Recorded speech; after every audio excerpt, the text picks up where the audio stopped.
Today's December 10th.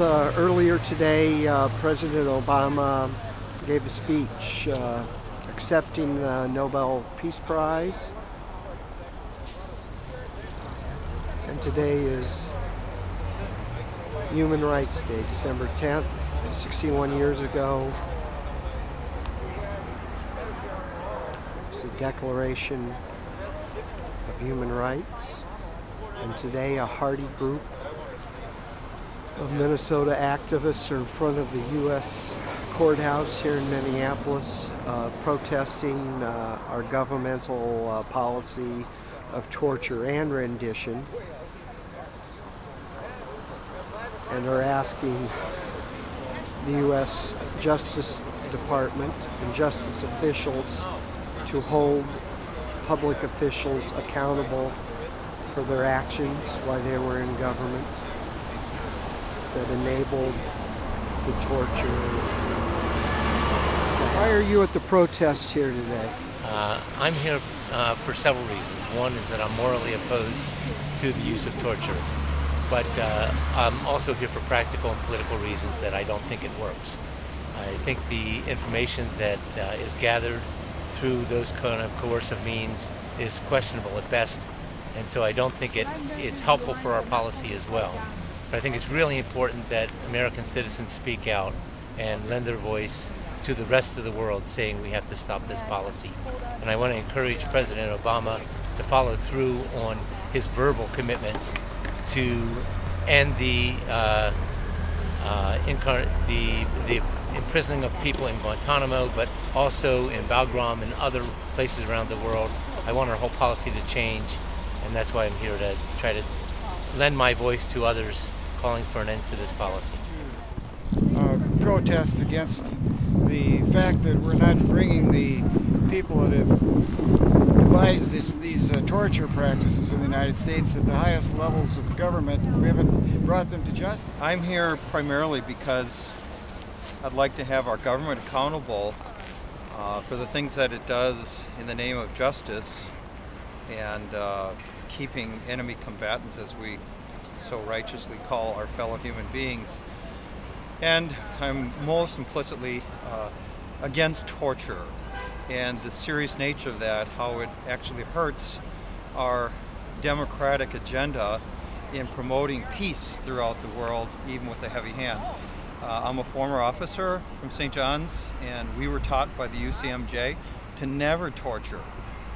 There's a strict code of military accountability, and I personally feel our government is far from that notch. I'm here today because I want us to have accountability for torture and for rendition and for killing, and I want justice done.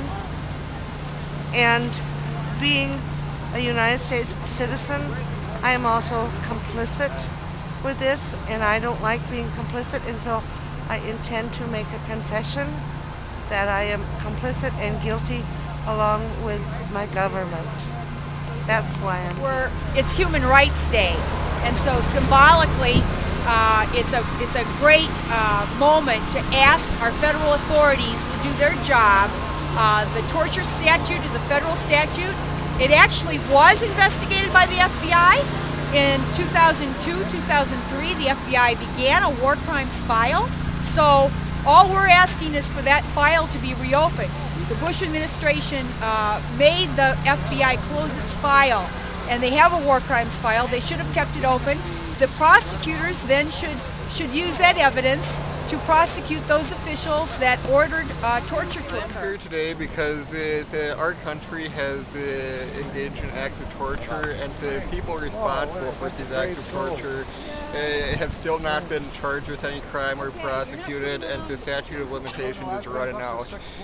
So I believe that we all need to take a stand and demand that these people are brought to justice. I'm here because supposedly we're a nation of laws and a nation, and therefore of treaties as well, and the U.S. has agreed that torture is illegal, and yet, even though it's been acknowledged that it has happened and we're aware of it, or even if you don't agree with that, there's a possibility of it, there are no serious investigations of the leaders who caused it. And during the Nuremberg trials, everybody was who did crimes against humanity was susceptible to indictment and conviction, and that should be true now, or our Constitution really has no weight. And I'm here because I believe that our government speaks on my behalf, acts on my behalf. Therefore, it's up to me to be doing this too. I mean, I have a sign here that says "Silence is complicity," and I really think that person picked by the Pentagon to do the report on Abu Ghraib said in 2008, and I quote, "The commander-in-chief and those under him authorized a regime of torture." That was done in our names. Ali Soufan, an FBI interrogator at Guantanamo, reported to the authorities in the FBI in Washington that he had witnessed borderline torture at Guantanamo.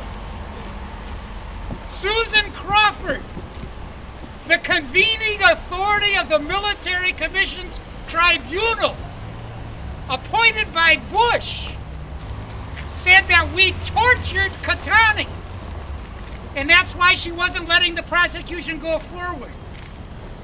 All of these officials have admitted that we tortured people, and yet no one has ever been charged. B. Todd Jones, the U.S. attorney in this building, has jurisdiction to charge people under the torture statute. That statute has a statute of limitations of 8 years. It's going to start to expire next year, and we will officially become a nation that sanctions torture. I am here to confess my complicity in all of those crimes.